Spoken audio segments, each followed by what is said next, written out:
Welcome, everyone. We are here for the Research Data Alliance Birds of Feather session. And this is a new working group that we're presenting today with the Birds of Feather session. So the new working group focuses on computational modeling of health and biomedical research data. So today I'll be chairing the session, and with me I have Pagé and Francis Crawley, and we have a recorded presentation from Matthias, König. And the formation of Computational Modeling of Health Data Working Group has been supported by the RDA TIGER Project, and it has been amazing to have Carlos Martinez-Ortiz support us through navigating the process of forming a new working group, as well as organizing this session. So I acknowledge the traditional owners of the unceded lands on which we meet today, the Turrbal and Jagera peoples of Mianjin, as well as the Wurundjeri people of the Kulin Nation, whose unceded lands include Naarm, which is Melbourne, which is where I live and work. I pay my respects to the elders, past, present, and also recognize the enduring connection of First Nations people all over the world and the connection that they have to land, waters, knowledge, and community.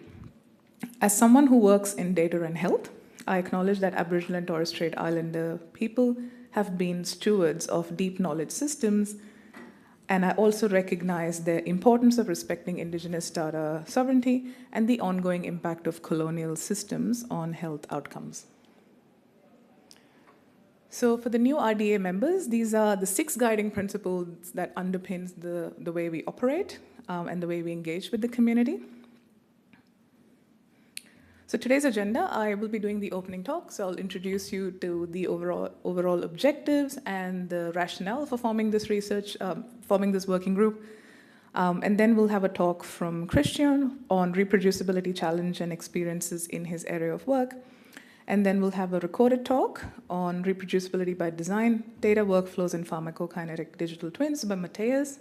And then we have a talk from Francis. He'll be talking about governing the digital data health future and hardwiring ethics and crisis resilience into computational models for the SDGs. And then we'll leave some time for discussions, and we've got some Mentimeter questions for you as well. All right, so let's get to know you. I'll get this up and running, so if you can get your phones out and we can get some responses from you.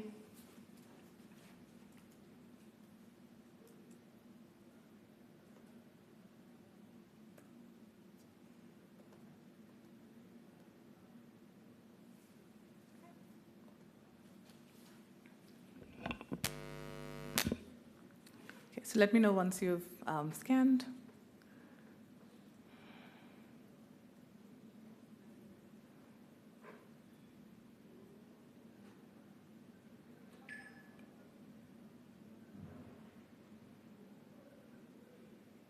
Okay, looks like most people have scanned and they're in.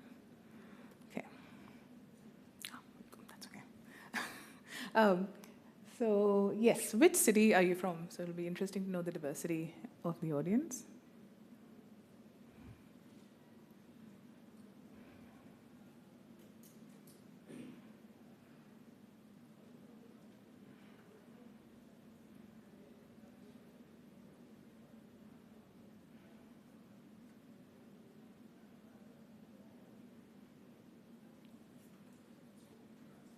That's all my answers? Yeah. Okay, great. Thank you. Next, what's your job title?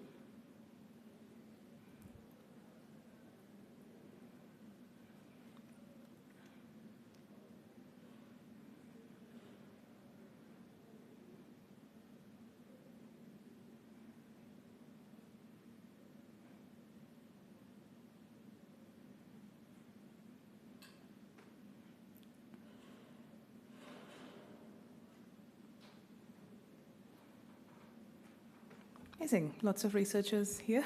That's great. Okay. So let me go back to the talk.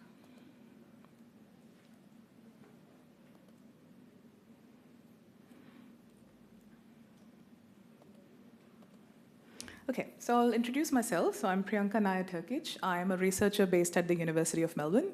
My background is bioinformatics, so I've done my training mainly in biomedical research and computer science. And I've been working in the area of infectious diseases research for a while now, mainly in the area of pandemic preparedness and research.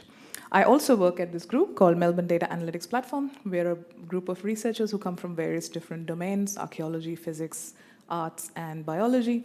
And we collaborate with researchers around Australia, as well as our university, with government, as well as industry. So, and I'm doing a PhD in infectious disease modeling, which we'll get to, what motivated me to form this working group. So as I said, this is a new working group. The co-chairs are myself, Christian, and Francis, and we're looking for more group members as well as co-chairs. And we're at the stage of developing the scope as well as the statement of work. And we are also aiming to align with existing RDA groups such as the Health Data IG, Sensitive Data IG, Raising Fairness in Health Data and Health Research Working Group, the Health Data Commons Working Group, the FAIR for Machine Learning Interest Group, as well as the Reproducibility Checklist Working Group.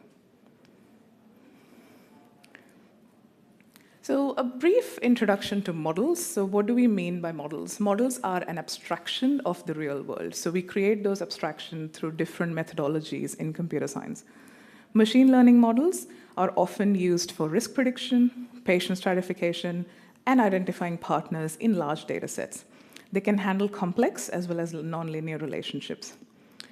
AI models refers more broadly to systems that can mimic decision-making process or automate quite arduous tasks for you, such as image recognition in health, and also deep learning is a subset here, which is used in imaging as well as in applications like proteomics, which you've heard about AlphaFold multiple times during this conference. Simulation models, which is where I work in, that's my PhD and my area of research. These models simulate biological and physiological or population-level dynamics over time. These models can also be used to understand individual behavior and also the impact of individual behavior over the overarching system. It is useful for infectious disease modeling, for hospital resource planning, or policy scenario testing. These models offer an abstraction of the real world where we can test some scenarios, also the what-ifs, which may be quite unethical to do in real life, like not giving vaccination to 90% people. What would happen then? Large language models like ChatGPT-4 or ChatGPT that you're all aware of is being applied in health to summarize patient records, for free text that clinicians capture, and also for aiding in literature review. It can process and generate natural language at scale, but there's often risk of bias and explainability, lack of explainability. Now, some of the broader gaps here are there's limited synthetic data for benchmarking, so often the data that's collected is highly contextual, and it is suitable for one setting, which cannot be contextualized to benchmark other models in other settings. Model validation can often be challenging because you only have internal data sets to work with, you can't really validate it on other data sets, and it can lead to often overfitting or inflated performance. And adapting workflows, which is training the model that's trained on one particular data set, adapting that to a different population or a different type of context can also be quite hard, which makes reproducibility and replicating results quite challenging. So the motivation for the new working group. So my area of research is developing computational models for sexually transmitted infections. So that's what I work on. So mathematical and computational models in infectious diseases research offer insights into how diseases spread. They also help policymakers, public health officials, and people who often make decisions to understand how they can implement some of the interventions. So if you remember from COVID time, modeling was helped to inform what strategies need to be implemented before we have a vaccination in place. So whether we reduce overcrowding, whether we let people stay home, whether we ask them to wear masks. And once you have an intervention in hand, these models also help you mathematically understand what proportion of population need to take a particular intervention in order for the population to reach a stage of immunity. And then these sort of models used in STI research can help you understand who are the super spreaders and how do we best inform educational resources or reach the educational resources to them so they can understand what their risks are, as well as at a population level, how do we reduce the spread of STIs? So that's what computational and mathematical models do in infectious diseases. However, there are some challenges. The biggest one is reproducibility. So back in 2024, a study was published, and I've put the reference up there for you. And this study looked at the models published between January 2020 to August 2022, and all of these models were developed for COVID.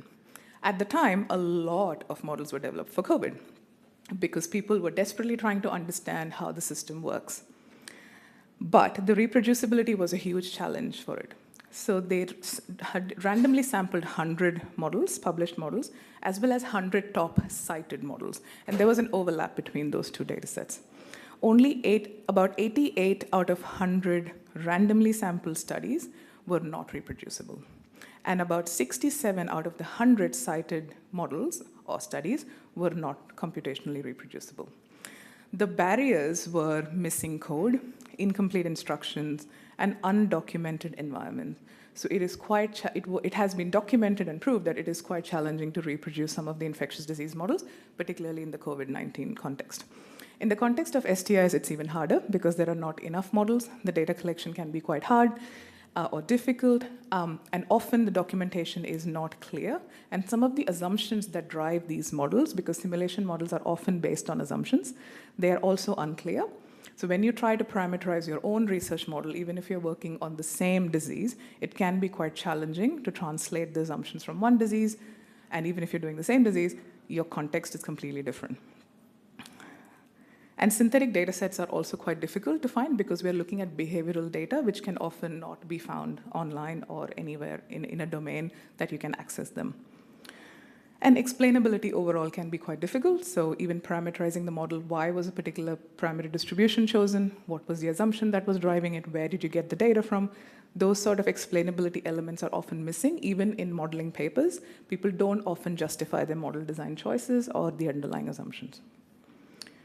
One potential solution is to use existing protocols to document your models really well. That will capture parameters, assumptions, the distributions of those parameters, and how they impact the overall design of the model, but people often don't do that. This is where our working group is trying to solve some of the problems. So the scale of the problem that I explained was one problem that I'm looking at. There are individual challenges, very specific challenges associated with machine learning, statistical models, large language models, and other forms of computational modeling methodologies that people are using. So the goal is to establish a curated, community-driven resource to support the development of computational models in health research in particular. So the goal is to develop guidance on how to develop models using appropriate inputs related to health research domain to ensure reproducibility as well as accessibility. And we will aim to develop a curated list of best practices, standard protocols, as well as examples across a range of modeling types, including simulation, statistical, machine learning, as well as large language models. And the overarching goal, like I said, is to improve reproducibility. So our focus areas are simulation models, statistical mathematical models, machine learning, deep learning models, language models, as well as large multimodal models. Our areas of focus are standards, metadata, best practices, tools and data sets, workflows, as well as ethics and governance, which, as you know, if you work in health, is one of the most important aspects to consider. You will not have any data or model or results without ethics and governance. Completely understand this is a huge area and the scope is quite big. So we will have our meeting in the next month or so, the working group meeting, and we're expecting to get some inputs from the community and we'll develop this together. Okay, so I've got a couple of Mentimeter questions.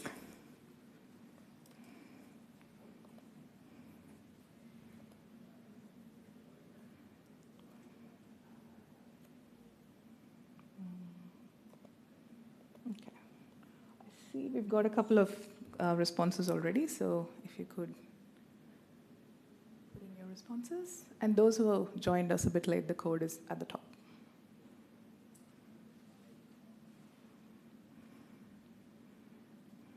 Who's working on simulation models? Oh, sweet, we can talk.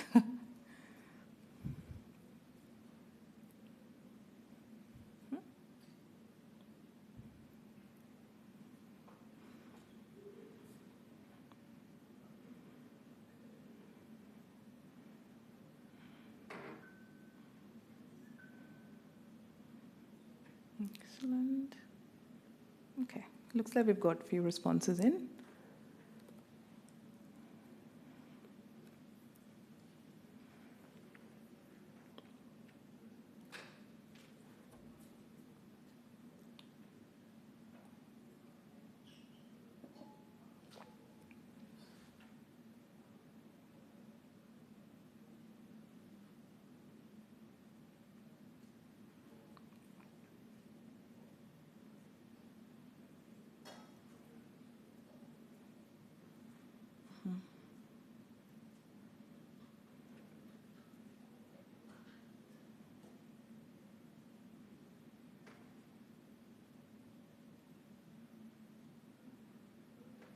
So someone said learning how to use the model. Is that if you're trying to replicate the use of the model and trying to do it in your own system? Is that what you meant?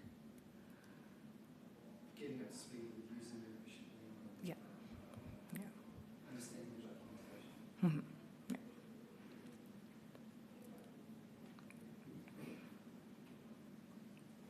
That's great.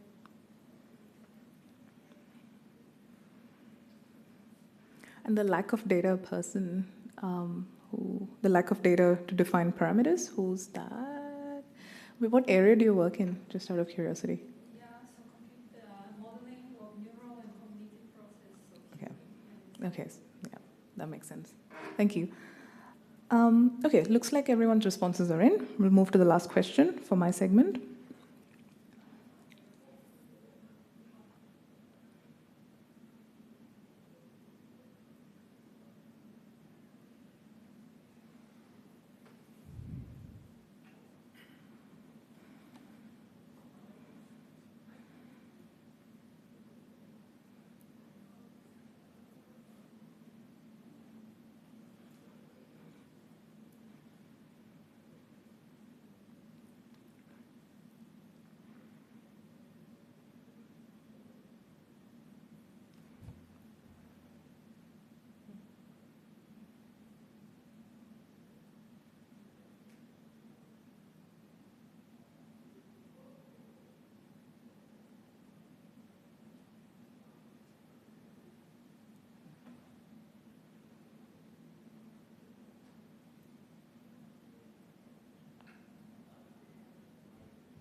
That's an interesting one. Rich, governable, actionable metadata. Who wrote that? That's great.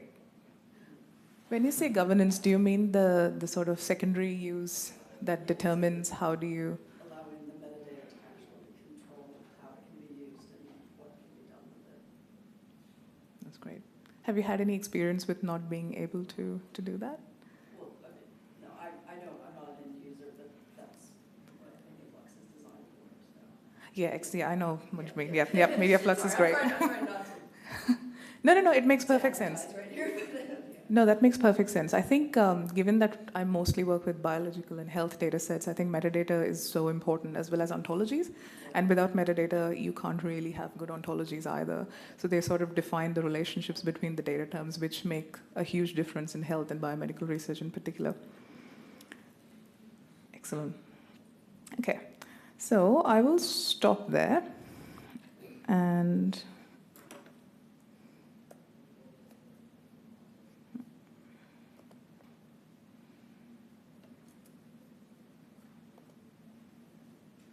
you can see my slide. Not yet. Oh, what did I do?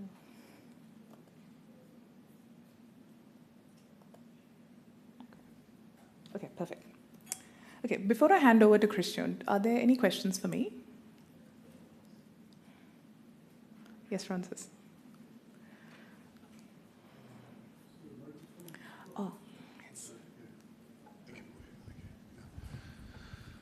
I'm Francis Crawley with the CODATA International Data Policies Committee. Priyanka, I just wanted to ask if you could just say briefly, like from a personal perspective, what was your motivation to want to start this working group, knowing how much work it would be? and what was the basic impetus for you to do that? Yeah. It's my personal experience as soon as I started my PhD. So when I started my PhD, I had research experience for quite a bit before I started. So I knew the challenges going into it, that I will find it really difficult to get behavioral data. Even the ethics and governance are going to be quite complex to navigate. But what I didn't expect was how poorly defined the models would be, the existing published models. Because my supervisors and I often discuss that, okay, let's find a model and then build on it, right? Because the aim is to improve the human representation. So that's my question. How do I represent human characteristics? But the models were quite poorly documented. and even the parameter choices and the distribution as well. So I tell people the example, I'm using a gamma distribution, and people often don't tell you if it's mean and standard deviation or shape and scale. And then you end up plugging in those parameters and you go, this is not even close to what the model should be doing as per the publication. And then you go, there's a tiny fine print that says, no, this is standard deviation, mean and standard deviation. So that made me realize that there's a reproducibility challenge here in these models, especially because a lot of health data scientists often are not very sophisticated computer scientists, so they often don't document their code well. I'm probably guilty of that to some extent as well. I think my own experience in my PhD motivated me that RDA is the best placed organization to help resolve some of these challenges, because the modelers that I know, the infectious disease ones, they're not even aware of this existing, and I'm trying to get them involved in this working group as well, that all the challenges that we face as modelers together, we can take this to RDA and we can find a community of people who will help us make these models reproducible. Any other questions before I hand over to Christian? Okay, cool, thank you. I'll now hand over to Christian Pagé. Please do introduce yourself and then, yeah. Thanks. Thank you very much, Priyanka, for this great introduction for the session and the working group. And so I am Christian Pagé. I'm a research engineer in the climate scientific domain, and I work at Cerfax in Toulouse, in France. And today I'm here because I am a co-chair of the reproducibility checklist working group. And since in this working group here, we want also to address reproducibility, it's a great link between those two working groups to work together. And I will present you the challenge we have and the challenge we experience in my domain. We can think that for climate modeling data, reproducibility would be something very easy to achieve, because it's a physical science and everything is very very well organized. I mean, we have large climate models based on the physical equations, and it's easy to define everything, because we also need to collaborate together for the IPCC reports and the climate simulations that are done around the world. So for many years, we have developed those CF metadata conventions, and it goes with the main file format we are using, but it's still format independent. And it was a way to share data among ourselves and also to compare all the climate modeling data for the future climate. So some examples is that within those conventions, we defined, for example, the units, the standard names we should use for temperature, and what are exactly the definitions. And so this is very widely used in the community. And so we have, for example, this website that that is referencing all the standards. For example, this is a standard name table, so all the names of all the geophysical fields we can have as output from the climate models. So this is quite straightforward. We just have to agree and to do all those definitions. And this enables us to develop tools that are used by the community, and we can also develop for those tools for other research groups and users. And since we have those standards, it's quite easy to implement those standards in some tools that are used to post-process data from the climate model outputs. And using this information, we also built some workspaces that are used by researchers and also end users to be able to post-process the data easily. And the advantage of having all this information related to reproducibility and also description of the data sets is that we can have those interfaces that is serving all the data from all the climate modeling group in the world. And within those workspaces, we implemented some services available to users to be able to post-process this data without downloading everything. And this is really useful for end users to have access to those kind of services. And to have those services, we need those standards. And this is a way to achieve reproducibility, because we have all this information that is stored on behalf of the user, but the user doesn't have to read all those information because it's very verbal. There's a lot of information to be able to be fully reproducible. And so there's a granularity aspect to reproducibility information, meaning that some information, the user will never see it directly, but it will be used by the user to the interfaces. And this is an example of the kind of information we can store to have a reproducible notebook environment for the users. So those are on the left-hand side. We have all the steps required to run this notebook and to have the same environment and the same data sets. So you see that there's a lot of information, and the user doesn't see this graph or all this information. We just interact with the platform and the web interface. And this is, for example, to run a specific workflow, we use containers to be able to reproduce better all the environment needed to have a computational reproducibility. And we also use the W3C Prov, which is a standards that we need to comply with. And for example, if you want to restore previous work, we can have this kind of graph that identify the links and the relationship between all the steps.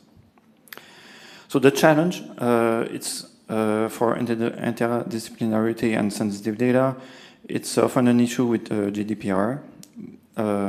It's not only for health data, which is sensitive, of course, but other communities with different data types have the same challenge. For example, linguistic or educational science, clinical data, environmental biology, and all those domains also have problems with, or need to tackle this challenge. So some of the channels, but those are not all. So we have technical challenge. There's a list here. I won't go through it. And there's also some ethical challenges that are very, very important and that are related as well to GDPR, but not only. The AI, now we have AI in the data analytics, and also it's coming to the models as well.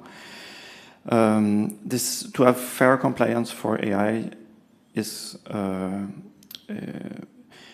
I think it's more work than the standard models, because AI is using more different data sets and different methods, and also the configuration of the method are important.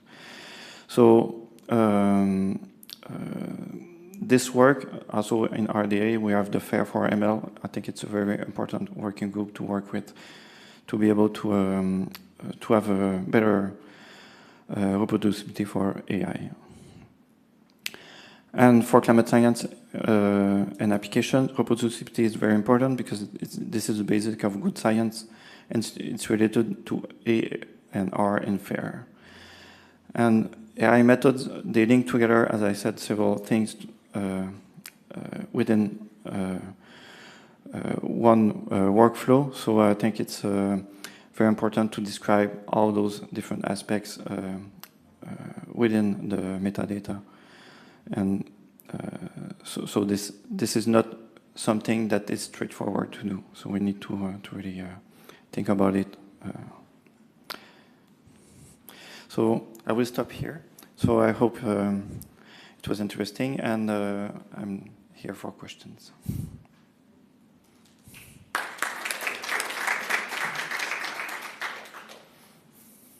Any questions for Christian? Yes. Sorry. Christian, thank you very much. I found it really, really interesting. And this last slide here, especially, so you have fair AI. So is your idea that you will apply the FAIR principles to AI?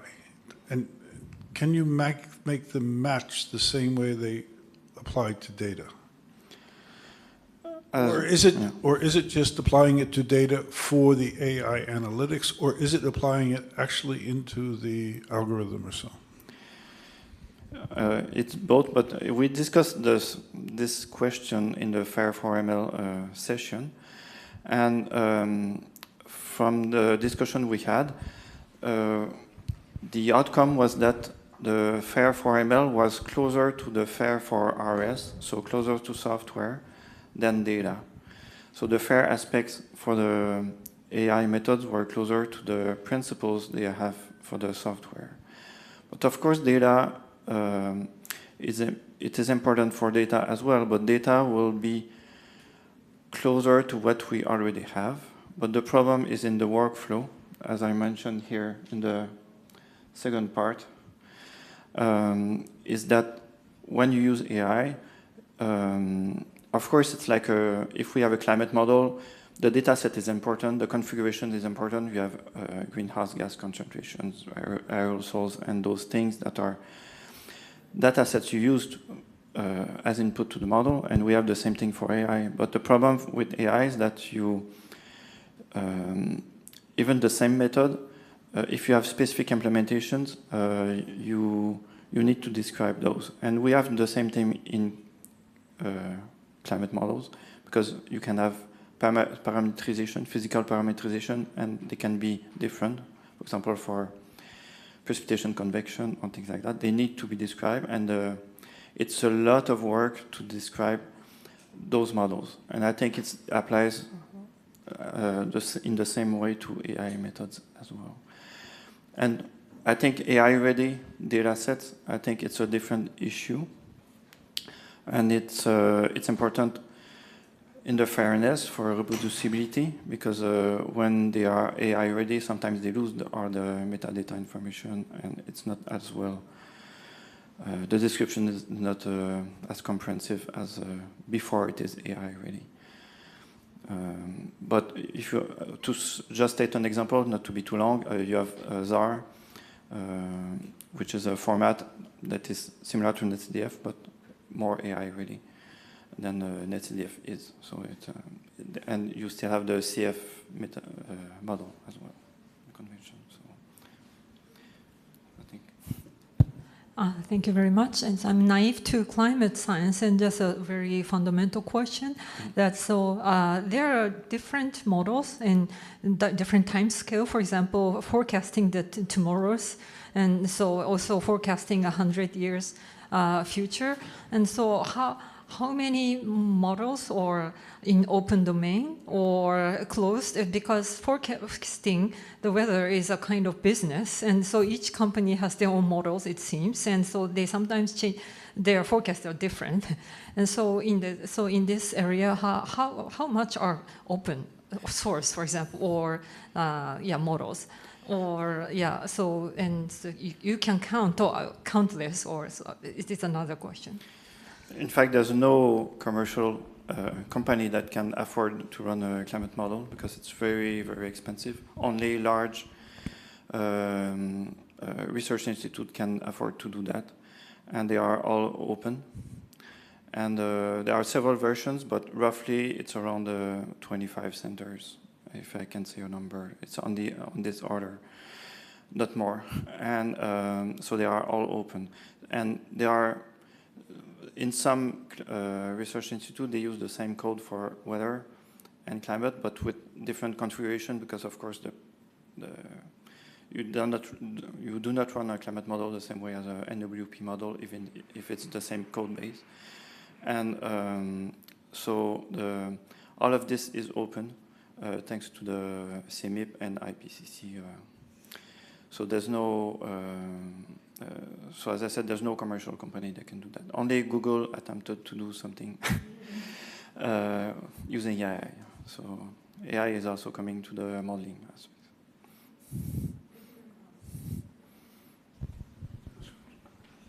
Sorry, Francis Crawley. So Christian, you have the FAIR, but how do you account for, or how do you deal with the idea of the quality of the data or the reliability of the data? That also has to be important in your ability to predict. So with FAIR, you get kind of the accessibility, interoperability, and so forth. But how do you know about the quality of the data, the reliability of the data on the basis of what you're doing? So is the model then itself self-correcting, or how do you get to reliable data? Yeah. So in FAIR, we don't have quality control. And what we have in the community, we have a tool called ESMVal tool that is used to evaluate the climate models themselves. So standardized ways to evaluate the quality of the model. But also, before releasing the model, the researchers and the developers will have standard tests to verify, for example, that you don't have energy loss every day, that in 100 years it will be a large impact. So they ensure that the model with their energy aspects are okay, but also other aspects as well. But we have community tools for that.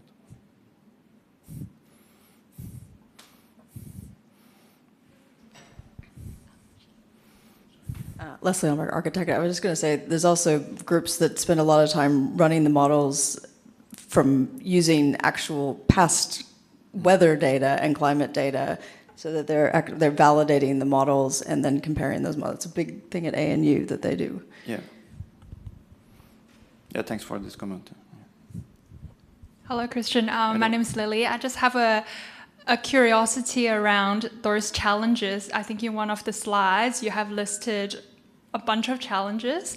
I'm just curious, with these FAIR AI, do you have like a case where some of the challenges are overcome, or what are the plans to overcome some of these challenges? So currently in the climate research, provenance and lineage is still beginning, I would say. We have some information about provenance and lineage, but it's not something that we always have in what we do. And I think AI is not so new in modeling, but it's quite new in data analytics. And I think we have to just begin to work on it. I think RDA with the FAIR 4ML is a good start. And we need to really take this into the software development. But for now, it's still beginning in my community.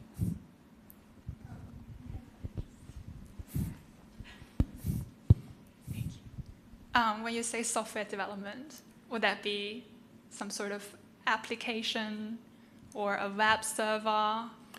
What will be the end look like? For example, some software we develop are tools to calculate climate indicators out of climate model output.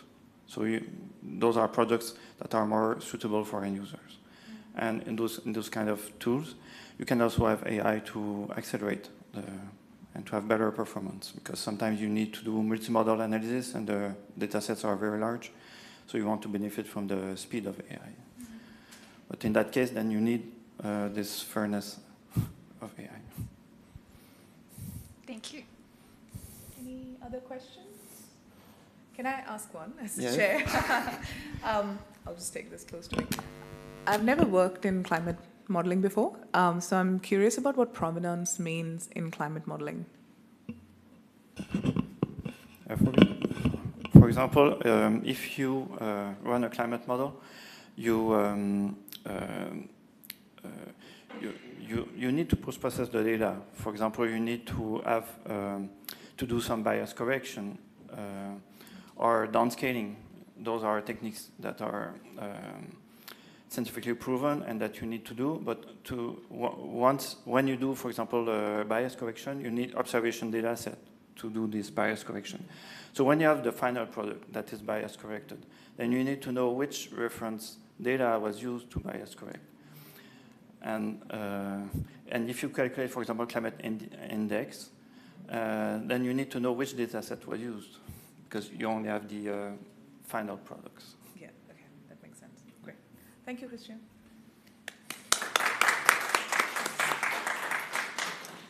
Okay, now we have a recorded presentation from Matthias, so I'm just going to play that next.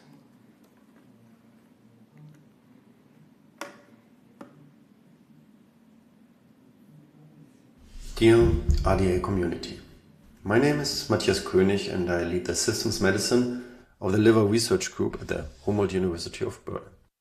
Today, I will present data and workflows to ensure the reproducibility of digital twins in pharmacokinetics.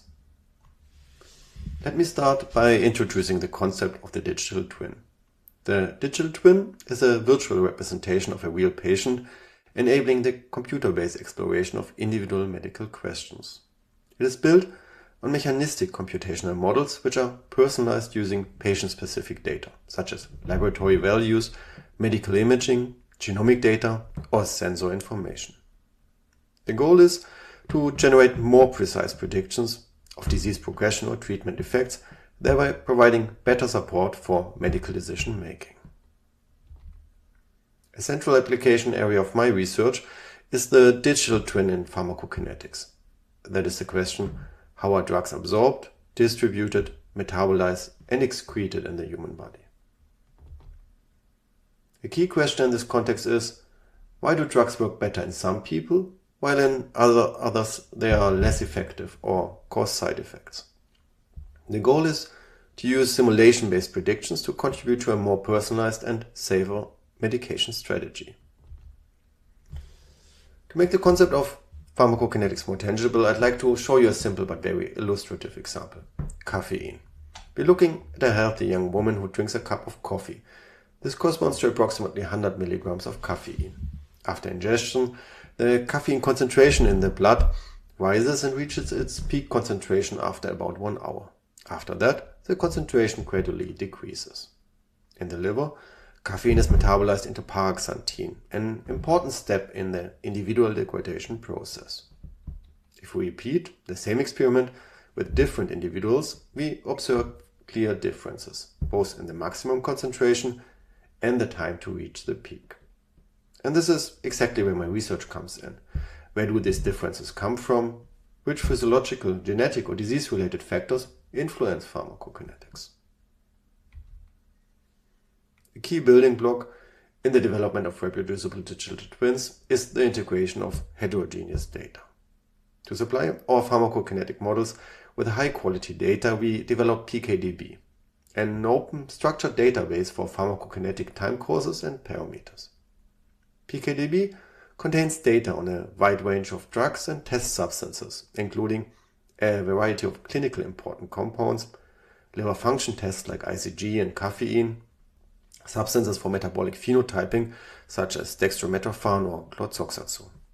The data are standardized and FAIR compliant, enabling comparative analysis and development of computational models.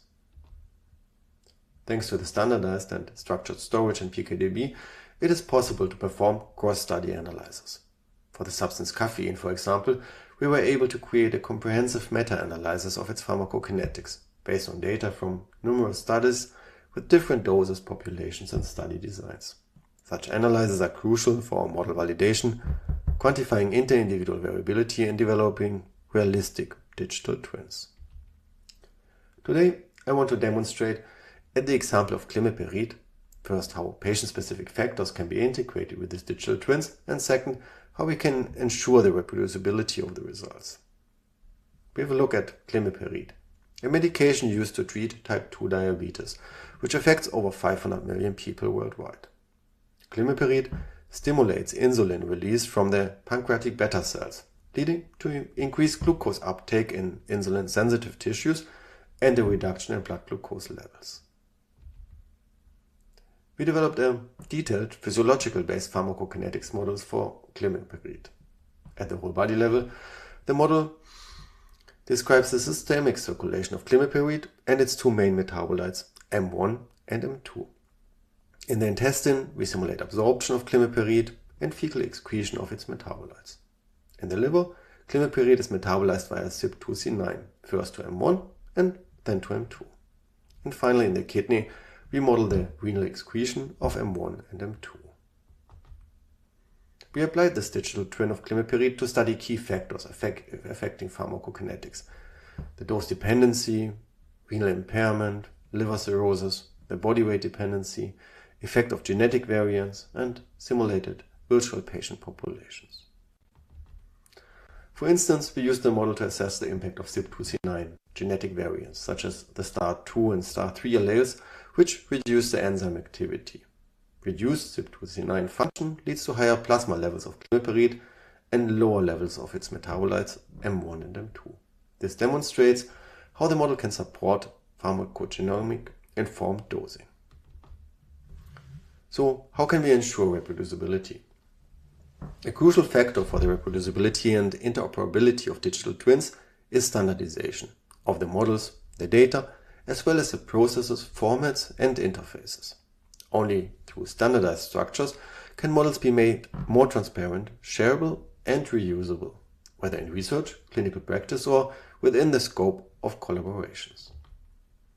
As part of the combined initiative, we actively contribute to the development of such open standards. These include, for example, SBML for the structured representation of computational models, ZML for the specification of simulations, SBGN for standardized visualizations, PETAB for conducting and documenting parameter estimation, and omics metadata to document all models and data.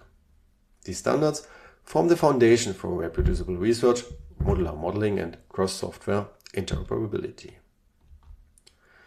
Around the core combined standards, we build workflows for reproducibility, called EXSIMO, Executable Simulation Model. The idea? Combine model, data, and code with the execution environment so analysis can be run automatically. Core elements are models and data and code for the computational analysis, automated tests to verify correctness, and an automation layer for continuous execution and validation. Within the executable simulation model, we integrate version control, annotations, unit handling, CI/CD, and reporting of results. We demonstrated the workflow in a replication study of the climipiride digital twin, showing full transparency and reproducibility from data to results. In addition, we demonstrated reproducibility through an independent review by the Physium journal, which confirmed that the entire analysis could be rerun successfully. A second independent review is currently in progress with the biomodels team, providing cross-platform verification of the results. If you like to explore and interact with the model, visit climipiride.de, offering an interactive web application of the digital twin, or run the analysis yourself via the GitHub repository. I want to thank and acknowledge my funding, and thank you for your attention.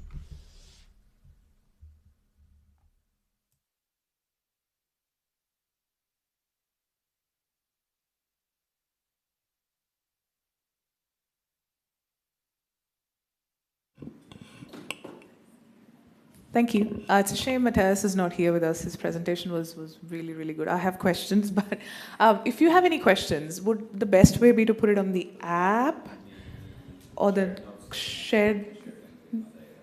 Okay, perfect. Shared notes document that's connected to the session abstract, or you can also put it on the app if you don't have access to the abstract right now. So I'll give you a couple of minutes to put your questions in before we welcome our next speaker.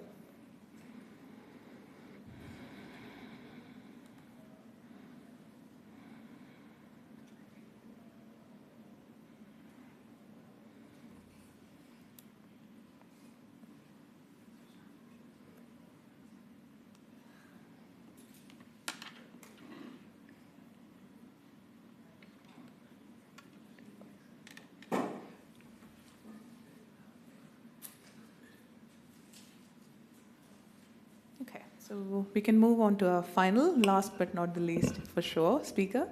So please welcome Francis Crawley, who will talk about governing the digital health future, and my favorite topic about ethics and how we hardwire that into computational models for the SDGs.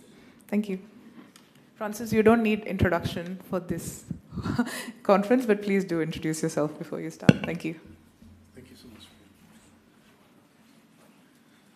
So I really want to thank Priyanka and Christian and also Matthias for having me here with you. I think I snuck in through the back door. This is all over my head, I realized. I was looking for the back door to get out. But I'm just going to say something about ethics here and governance. Thank you, Priyanka, for saying it was important in the beginning as well. That helps me here. And I just have some things to bring. My presentation is actually rather short, but I should have put more in it, I realized, but you'll be happy I didn't do that too, so that'll be good as well. So with regard to this computational modeling for health data working group, actually Priyanka showed a number of the RDA working groups in the beginning that are linked here. But also we wanted to, from the Artificial Intelligence and Data Visitation Working Group, we also wanted to link with you if you would have us link. And I think also, and as you know already, Priyanka and Christian and so forth, to link with the Building Immune Digital Twins working group that we had a nice discussion with this morning as well, I think. And I think that trying to figure out how to model is really good across the thing here. And also, then also coming out of the CODATA International Data Policy Committee, where I'm a member of that committee, and we tried to look at data policies, and we worked with UNESCO on something called Developing Data Policies for Times of Crisis, facilitated by Open Science. It's a long thing, but we have some policy there, and we really wanted to try to integrate this into reality. So at the moment, there are PDFs that live on a website, on the UNESCO website, and if you really searched hard and long, you might be able to find them, but it doesn't mean that they have any meaning in life until they get in there too. And we also think they might help you facilitate some of your work actually too. So I should have listed them here, but I don't do that here. But some of this comes really out of COVID-19 lessons that you mentioned earlier on too, and the need for standardized, ethically governed workflows, but also to provide a kind of ethical, trustworthy, and rapid deployable foundation. Within the AIDV working group, we have, it's really just ethics things. We have things on consent, we have things on ethics review, on human rights, but we also have now, actually, as of this week, 2 very interesting tools for data visitation that we've been able to demonstrate, and both in the health field as well too. So I think, and they're coming along too. So this idea of moving code to data, I think, will become very important for this working group as well, because sharing data is going to be, moving data is always going to be more problematic maybe than moving code, hopefully, probably here. So, so what we came up with, what we developed just recently, and for me it's important too, we've developed 2 sets of principles. One we did in South Africa and the University of KwaZulu-Natal actually for a CODATA ethics task group conference that was there. Actually, the colleague in KwaZulu-Natal in Durban came up with this. And the idea of indigenous principles, which I'll show to you, but then also, and then later, almost at the same time, I was in China, and in terms of pilot principles for AI governance. So Christian, that's why one reason I asked you about the fair, because I'm trying to figure out how this might fit in together. We feel that ethics, regulation, and so forth, it's going to have to be impregnated into our digital systems themselves, so even into your models, I think. I don't think we can really govern the digital space entirely from outside the digital space. And it was very interesting in China because China has a new, just like a white paper or so from the government, from a working group in the government, on the future of AI in society there. It's a brilliant paper. I mean, it's really a brilliant paper. And one of the things that struck me, because I had a friend there who translated for me, and one of the things that struck me in the paper was the Chinese government is also trying to think of how they can implement AI into the development of regulations. And we saw that too, for example, in Europe with the development of the AI Act. Thank you. How long it takes to do this here. So we tried to do this here. And then we also want to bring in these data policies that I mentioned earlier. And then I also think to try to put these within the UN Strategic Development Goals.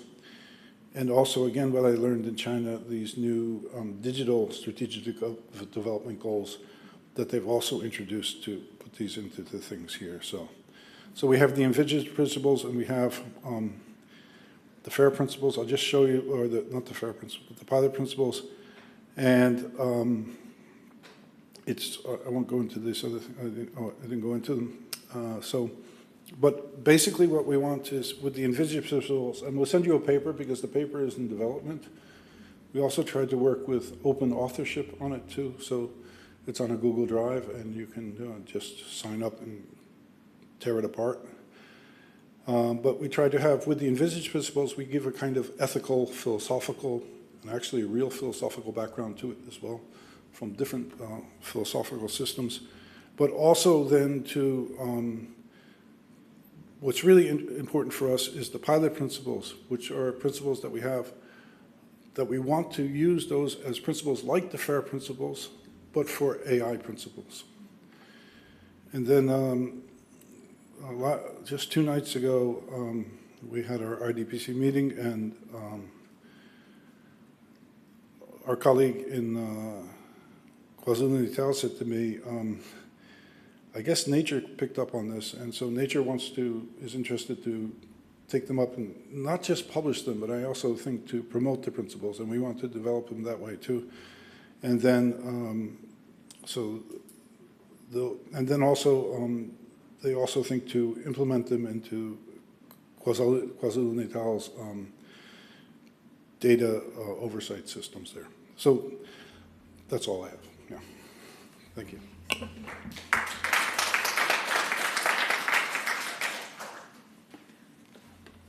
We're actually doing very well for time. So if you have any questions for Francis, I know I have a few related to governance and ethics both, but we can talk about it once we take questions from the audience.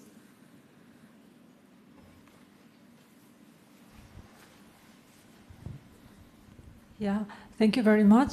And so health-related data is, in principle, really a kind of sensitive data, as well as basic science data there be more publicly available. And so developing digital twin of each individuals, and then that'll be another way. So there are different layers of, well, sensitivity. And so is there any regulation or more a kind of current agreement or consensus available, or still we need to discuss about that? And so please let me know the latest knowledge, please. So the latest is, it's just propaganda at the moment. It's not, there's no reality to it. It's just a working paper, working thing. But we have, we are discussing it with a new project called the Human Genome Project too. So we're trying to do it in genomics as well here. And last night, we have to see that it goes across domains. But like genomics data is one of the most sensitive. It's genomics is like just terrible because it's not just personal data, but a lot of feelings and stuff get involved with genomics as well. So it's a really complicated area. And then last night I was able to present it to the Saudi National Institute of Health, and then also last night I presented it to in Vienna to the Austrian group on humanities. So we try to make it go across disciplines. And in China, it was also largely with regard to crisis data that they did it there.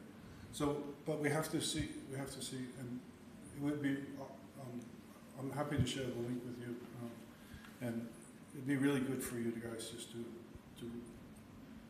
read the paper and then not be nice to the paper, but fix it.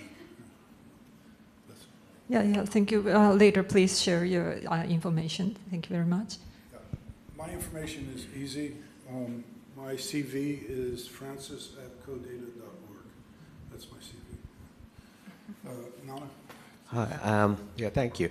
I'm interested to go back to this envisage pilot, what those elements are. I won't remember, I'm sorry. My mind doesn't work. I don't know why it's not there. I don't understand, but it's, yeah. The first one is purpose. Sorry, maybe I can actually do it. Yeah, the first one is purpose.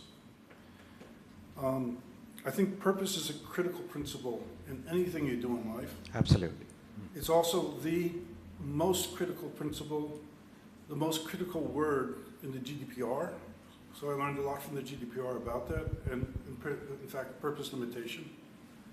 So purpose is very important will be extremely important with regard to AI, because it has to do with use, it has to do with intention. So that's the second. The second one is integrity. We want the integrity not just of persons, of institutions, but we also want the integrity of the systems, the digital systems that we work within. The third one, I'm doing pretty good, I think. The third one is lawful. Sorry? Lawful? Lawful. Lawful. Law, legal. Yeah. Legitimate. Which would take us to sovereign as well, but sovereign we haven't envisioned there. But lawful is extremely important.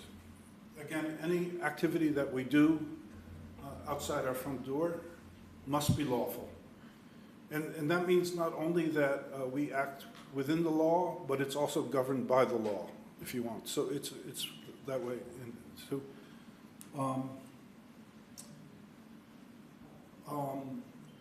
always for open, transparent or so. I think that's really difficult because I don't believe in perfect transparency. And I don't think that's maybe even a legitimate aim, but there has to be some kind of openness if we want to achieve trustworthiness. And then we had some discussion about the T. People thought trust, but we originally had testing and we kept it to testing because firstly, all of the principles, both the envisaged and the pilot principles, the whole idea is to establish a trusted environment. So trust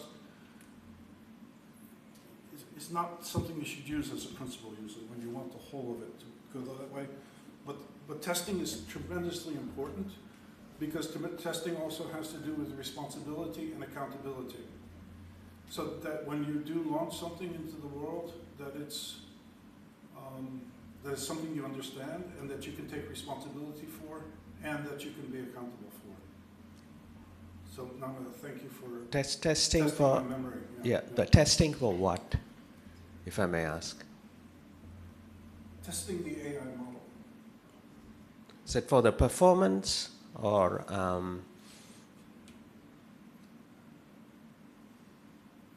won't answer because you will answer better than me. Yeah, so I won't answer. I'm not going to fall into that trap. No.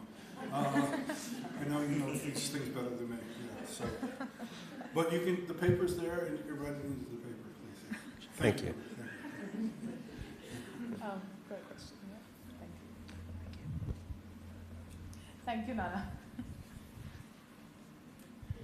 Just one quick comment about the tested. I would say that I worked with AI models for data analysis, so I think that the robustness is very important, and to understand what the AI model is really doing with the data. So to understand really how it goes from the data we put in and what we get out, and to understand it's not a black box. We need to understand what's going on. And I think it goes along with robustness, scientific robustness. Yeah, and actually robustness is one of the words we're using there. I just have to be careful with this sort of thing. But robust is one of the words we're using there, and another one might be reliability too. Okay. Hello, I got my microphone. I'm getting growingly interested in this brilliant Chinese government paper. Mm-hmm. Where can I read it? Well, if you send me an email and send me 10 euros, I don't think that 10 Australian dollars is enough for me, really. So if you just send me an email with, I'll send you my bank account, and then we can do it that way. But I'll send it to you. I'll send it to you in Chinese, and it was a really good Chinese translation, and the person who did the translation is here too. Oh, I'm Chinese, but I have no idea where the government publish any paper. So I'm just curious to find out any innovation there, because the Chinese government, they're famous for being quite closed about what their research about, and we laugh about it. Well, it depends if you're friendly with the government.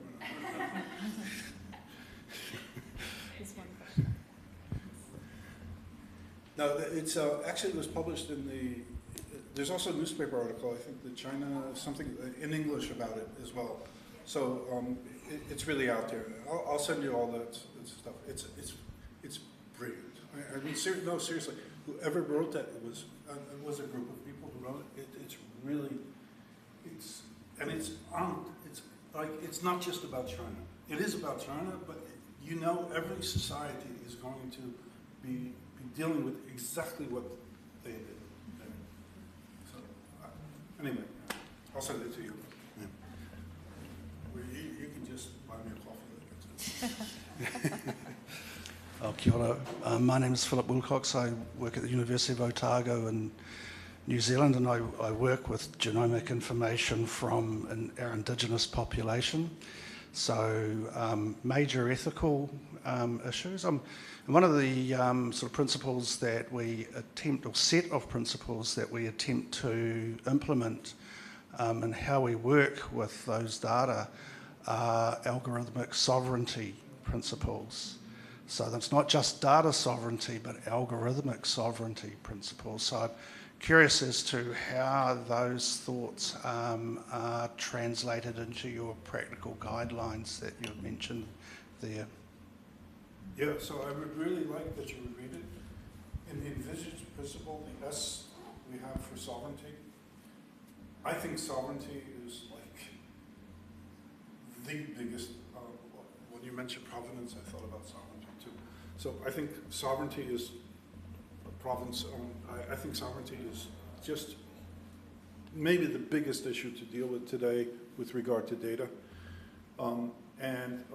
We want these, that's within the envisaged principles, it's not just ethics, but it's also culture we want in there too. So, because sovereignty is more than just ethics, it's more than governments, it's also about, but it's also about a sense of belongingness, a sense of identity, and things like that. So there's a lot of things wrapped up in, especially, and of course, when UNESCO decided to say that the human genome is the common inheritance or something of mankind, that's so people get very, very connected to their data, whether it's from just my own genome or from the culture I live in. So it would be great if you would help tear that paper up. Yeah. Any other questions in the room? Okay. If you just stay here, I'll just talk over a couple of things. So something I should have mentioned before talking about the new working group, I should have talked about the working group that I chaired back in 2020, which was a COVID-19 working group. And that working group was formed as a result of needing a set of guidelines for pandemic data sharing, and what do we do when we have a pandemic at our doorstep or a health emergency at our doorstep, and how do we ensure that we have a coordinated response, which is data-driven, because pandemics don't see boundaries. And one of the aspects that we addressed in that in the set of guidelines was software. We addressed methodologies, whether it's clinical models that looks at observational data, whether it's epi models, or whether there are specific studies that are done focused on key populations that are disadvantaged and have historically been disadvantaged by pandemics, whether it's minorities or whether it's First Nations people. So that motivated the idea of data availability, data sharing, and transparency in methodology and software, and making sure that in the case of a health emergency, we need to ensure we have information in hand for a response. It's a very long question. I'm thinking about the crisis that has often come up, the global crisis, and Virginia Murray talked about it in a different session. In terms of the models that do forecasting, that often comes quite handy during seasonal influenza. It also comes handy when we look at future pandemics, because we look at the pandemics that have happened. So how do we prioritize computational models in that space that do forecasting and think about, I mean, people do economic forecasting a lot and they can predict a recession. That happens quite commonly, we know that. Is there a place for global disaster? Is there a place for these forecasting models in global disaster as well? And if yes, how do we make sure that it happens ethically? Yeah. So that's what we spent really the last 3 years on in the König IDBC, writing like 3 tiny documents. It took us 3 years. Scientists, you know, actually I joined RDA. When you were chairing that committee, I kind of sat in and learned a lot I learned a lot. And I had been, because I had done a lot in clinical trials before, and we were looking at it in another group in Europe. Somebody in Germany had a data visitation tool, which was really interesting, but we could get no take-up on it, like none. So I ended up in RDA because, what you realize is you need a community. You need to work across that thing too. So these data policies for times of crisis come very much out of COVID, as I said yesterday. But actually, more immediate thing that I didn't say yesterday was they come also out of the conflict between Ukraine and Russia, because very early in the war, I set up the Ukraine Clinical Research Support Initiative because of the real impact that clinical trials were having in Ukraine and the impact of the war on the clinical trials, because in Ukraine, the healthcare system was really bad. And so a lot of people were in clinical trials just to get healthcare. So when the war came, the patients were distributed, their medical records were distributed and so forth. So this was another impetus to do this as well. So, and I think that, you know, mostly what we're used to working within, and we have to work within, of course, and we have to continue to work within, are data management plans. But data management plans are often restrictive in their ability to allow us to do what maybe more than we, or allow us to do more than we want. Legitimately restrictive as well, but they're fundamentally, they're very often, firstly, circumvented by institutional concerns. And then secondly, they're circumvented by jurisdictional concerns. And so and that's why it was very difficult to write these data policies, because we were trying to find a way where we could cross institutional boundaries with data, cross jurisdictional boundaries with data, or somehow make this kind of, this possible, like to do that there. And, but the other thing is too, what I'm learning about these things after, since we only launched them in June at UNESCO in Paris, but now we have to pilot them and implement them. That's kind of what I'm here for. I'm kind of proselytizing them here. But the thing is, crisis is like a good thing to ride the back of as well. Because when you get fear going, then people will act. And that's basically what it comes down to, really. So if you go to your I was talking with another one of your colleagues here who's doing healthcare records with the ARDC, and they're saying, you know, we have trouble to get the government, the parliament or something, to appreciate the need to share the information within the healthcare records, you know. I said, well, just go to them and tell them the next pandemic is coming, you know, something like this, and then it will happen, you know.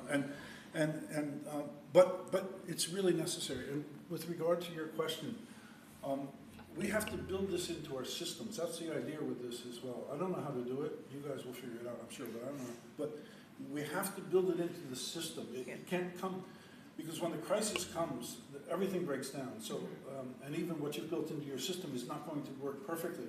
But we have to be able to anticipate it. And also for the prediction, we also have to be able to mitigate what we see as coming, whatever is coming. So it's for preparedness, it's for response, and it's for recovery. Mm-hmm. Got one more question.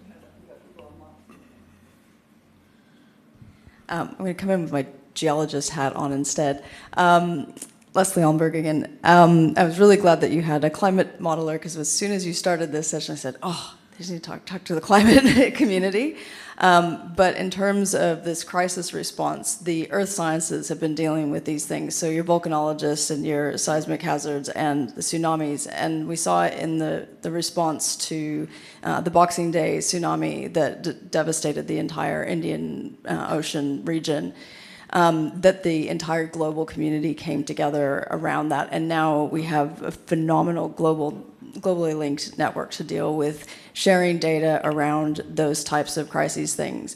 And I think that you don't have to wait for the next pandemic to be on our doorstep. Everyone has seen what that is, but you can go into the literature.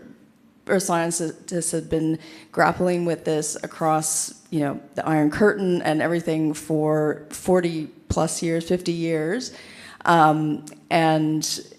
We know, we saw so many failures. Mount St. Helens was a great example where we weren't working across borders and people died because of it. And we've become now very, very strong as a global community because we have had those conversations about, okay, and developed those policies. So I think that's where having that, looking at what other disciplines have done in terms of crisis response can be really powerful. Yeah, I think, and thank you for mentioning that, the tsunami community is actually really good. I think it's a Southeast Asian one, or it's global, yeah. And they really came together, and I think the University of Macau is very much involved in it too, if I know right correctly. I was in Macau 2 years ago at a meeting there with the UNU, and I met the people from there, and I'm really impressed. And we have to learn more from them because they figured this out in a really good way. Yeah. So anyway, I'm getting off topic, but okay. Thank you so much, Francis. Can we give him a round of applause, please? Thanks.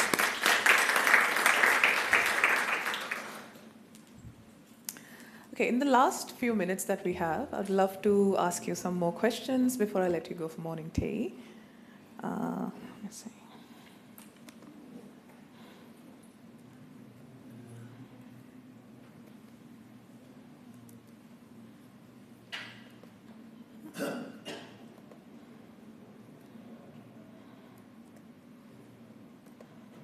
Okay.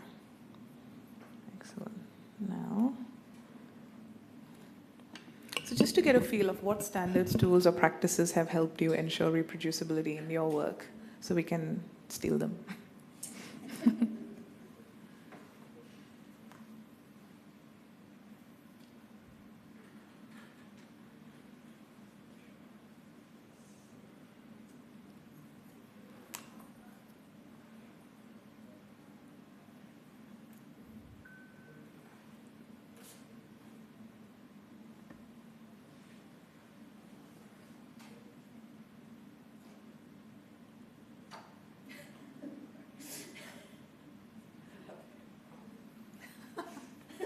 While people are responding, do you want to do a plug? No, that's okay. I can do a plug. I quite like the platform, MediaFlux platform. We, at the University of Melbourne, our research center, the capacity that we have, the technical infrastructure we have a platform called MediaFlux. And it is often one of those top choices that we have for any sort of biological data curation because it's quite a metadata-rich platform.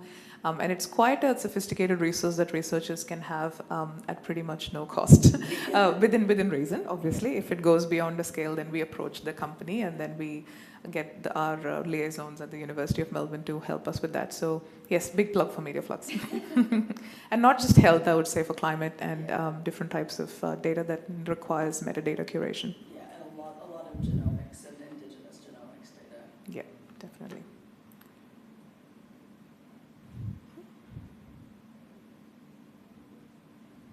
I like the emoji. Sorry. No, it's okay.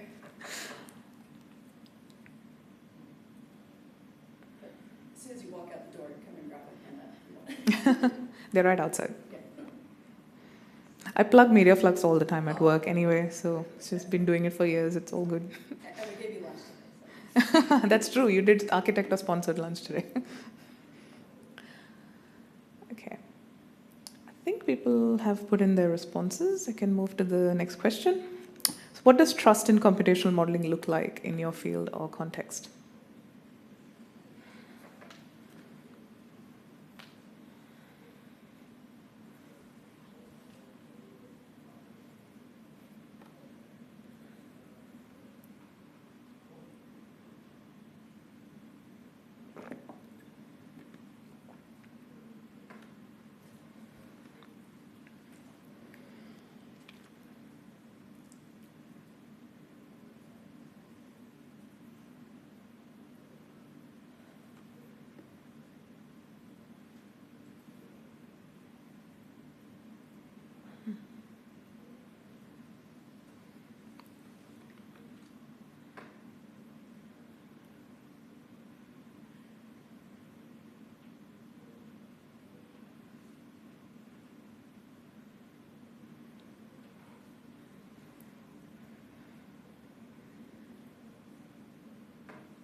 I really like the addressing ethical dimensions such as bias as someone who's working in a quite complex field of STIs and how we make assumptions that drives the design of the model.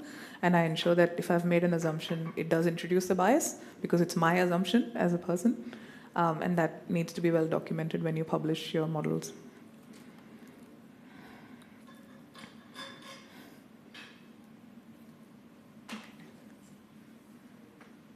I'm not sure if people keep responding. Does it get captured? Maybe? Yeah, okay, cool. Okay, so just in the interest of time, I'll move to the last question for the audience.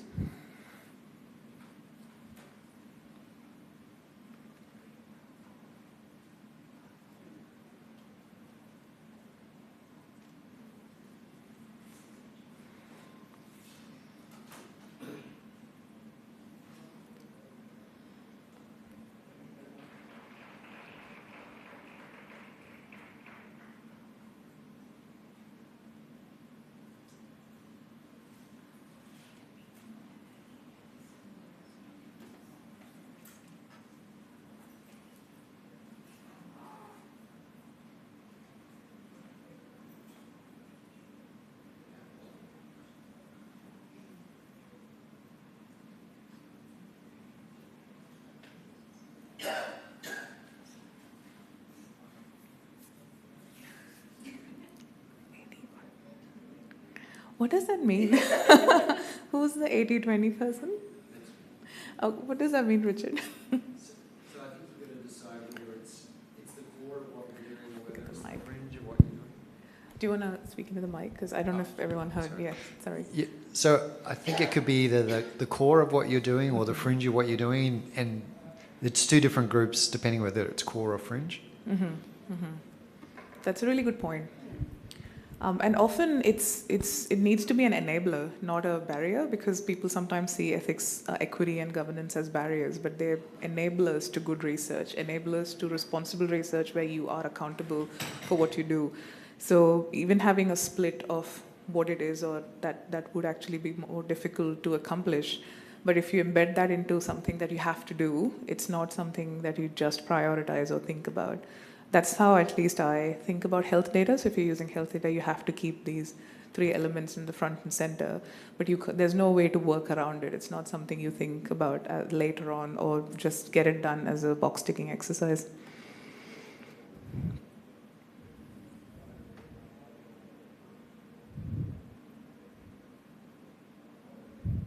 Okay, while we're waiting for everyone to respond, are there any last questions before we wrap up the session? You've been an excellent audience given this is the last breakout session.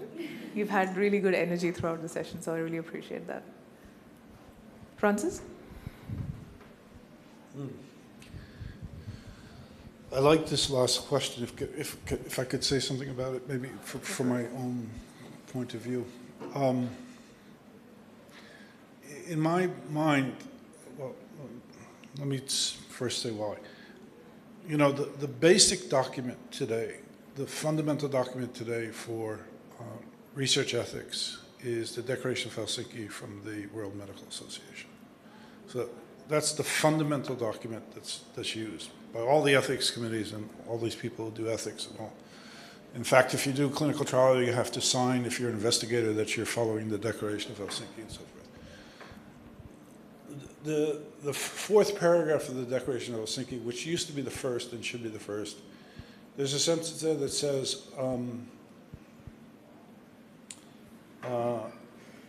it says, two sentences, it says, the health and well-being of the patient will be my first interest. So this is on the PSA. And then it says, for the physician's conscience and knowledge are dedicated to the fulfillment of this mission. And that's the fundamental statement for me in ethics, that there's that word "and" is the ethics, so that there's "and" is a coordinating conjunction. It coordinates two things that are grammatically equal. So consciousness and knowledge, they're exactly the same. So there should be fundamentally, there is no difference between good science and good ethics. There is no difference. When you are at the place where there's no difference, then you're doing good science. And when you come to a place where there's a distinction, then you have to walk away. That's all. Thank you, Francis. On that amazing note, I'll close the session. Thank you so much, everyone. And we will be advertising our first working group meeting soon. So I don't know how it will reach you because I don't have your emails, but please keep an eye out. If you're not an RDA member yet, please join. And you can join these amazing working groups that you've seen over the past few days. And yeah, look forward to hearing more from you. Thank you.